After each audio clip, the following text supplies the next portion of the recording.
Hi everyone, we're going to talk about how to link to Google Fonts. Google Fonts changes their interface pretty often, so this is just a quick update on how to work with the new Google Fonts interface as of August 2020. All right, so I love Google Fonts because these are all free typefaces we can use for educational or commercial. Tons of options and some really great user interface for searching and categorizing. So you can see here under categories, you could choose what typefaces you would like to search for. So if I'm looking for some kind of handwriting typeface, I could undo. If I'm looking for a display for headlines, I can search by just that. Or if I'm searching for sans serif, etc. I'm going to just put them all back up.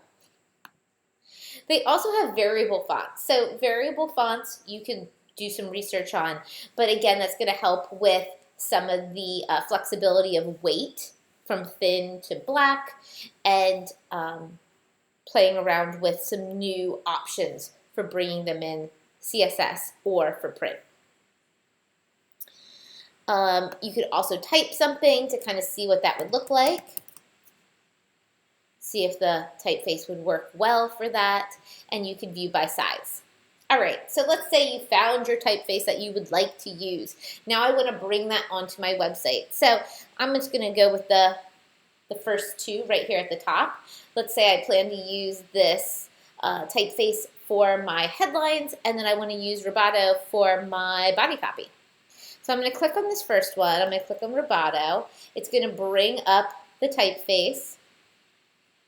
I can see the glyphs. I can read about the designer. Now, if I wanted to download this to use on my website, Mac or PC, I could hit Download Family at the top. But I want to use this on a website. So you can see here how this has select this style. So what we want to do is only choose the styles that you are going to use. The more styles that you add to your website, the denser it's going to be, the heavier it's going to be, and it's not going to load as fast. So let's say I know I want to use a light somewhere. I know I want to use the regular italic and this, and then I also want to do a bold. That's pretty many, but I know that I want some flexibility in my body copy.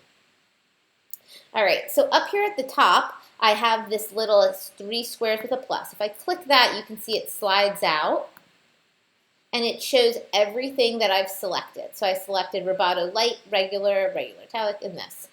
I could add more styles if I wanted to. So if I wanted to add more, or I could remove all. All right, perfect. So now what I'm going to do is I'm going to go back to the home page, Google Fonts, and now I want to add this one as well. So I want to do this Alada, which is kind of, it reminds me of Futura a bit. So I'm going to click on that, and this one only has one option. It only has this Alada regular 400, so I'm going to select that. You can see it added it to my family on the right-hand side. And now everything's there. I'm ready to go. I can hit this next tab over from Review, Embed. What this is going to go over is how I can link this into my HTML. So I could copy all of this. I'm going to hit Command-C or Edit Copy. Control-C if you're on a PC. I'm going to jump over to brackets, and I'm going to put this with all my other CSS. So I'm going to paste that in, and now I'm linked to this font family. So it's connecting my website with Google Fonts. The last piece of the puzzle that you need to be able to do is if I come back here, I need to know how to call each one of these typefaces. So I'm going to copy that again. I'm going to go back to brackets, and I'm going to go in my style, and I usually put this up at the top in my comments. I don't think I copied. There it is. So I usually copy and paste those up there so I have it, so I could reuse it, you know, as I go down.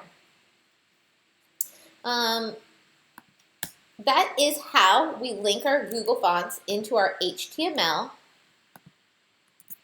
and then we can use that in our CSS. So if I wanted to use one of these as my H1, you can see that I could copy and paste and put that in. And then maybe I want to use my Roboto in all my paragraphs.